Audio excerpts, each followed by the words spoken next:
സലീംകുമാറിൻ്റെ ഏറ്റവും ശക്തമായ രാഷ്ട്രീയ ഇടപെടൽ എന്ന് പറയുന്നത് ഒന്നുമല്ല. കൊല്ലത്തോ തിരുവനന്തപുരത്തോ മറ്റൊരു കോളേജിൽ, വർക്കലയിൽ കോളേജിൽ കുട്ടികൾ നടത്തിയിട്ടുള്ള കോളേജ് ദിന പരിപാടിയിൽ കറുത്ത കൊടി വെച്ചു എന്നതിൻ്റെ പേരിൽ വലിയ വ്യാപക പ്രചരണം, IS-ൻ്റെ കൊടിയാണ്, അൽ-ഖായിദയുടെ കൊടിയാണെന്ന് പറഞ്ഞ് വ്യാപക പ്രചരണം നടത്തിയിരുന്നു.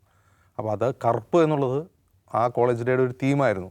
അതിൽ സലീംകുമാർ പങ്കെടുത്തത് തന്നെ, സലീംകുമാറാണ് അതിൽ മുഖ്യ അതിഥി. അദ്ദേഹം കറുത്ത വസ്ത്രം ധരിച്ചാണ് അതിൽ പങ്കെടുത്തത്. അദ്ദേഹം ആ പ്രചാരണത്തിനെതിരെ അതിശക്തമായി രംഗത്ത് വന്നു. കാരണം അത് വലിയ തോതിൽ ഇസ്ലാമോഫോബിയ ഉണ്ടാക്കിയൊരു സംഭവമാണ്, ആ കോളേജിനെതിരെയും ഒക്കെ ഉണ്ടാക്കിയൊരു സംഭവമാണ്. അദ്ദേഹം അതിനെ അതിശക്തമായി എതിർത്തുകൊണ്ട് രംഗത്ത് വന്നു എന്നുള്ളതാണ്. അദ്ദേഹം കോൺഗ്രസ്സുകാരനായിരുന്നു, ശരി. കോൺഗ്രസ്സുകാരൻ എന്നതിനപ്പുറം ഒട്ടും ഇസ്ലാമോഫോബല്ലാത്ത, കേരളത്തിൻ്റെ സാമുദായിക മൈത്രിയെക്കുറിച്ച് നല്ല ധാരണയുള്ള, നല്ല രാഷ്ട്രീയ അവഗാഹമുള്ള ഒരു കലാകാരനാണ്. അദ്ദേഹത്തെ കേവലമായി ഒരു കോമഡി നടൻ എന്നുള്ള കള്ളിൽ ഒതുക്കാൻ കഴിയുന്ന ഒരു മനുഷ്യനായിരുന്നില്ല. പക്ഷേ അദ്ദേഹത്തിന് ദൗർഭാഗ്യവശാൽ അല്പായുസ്സായിപ്പോയി എന്നേ പറയേണ്ടത്.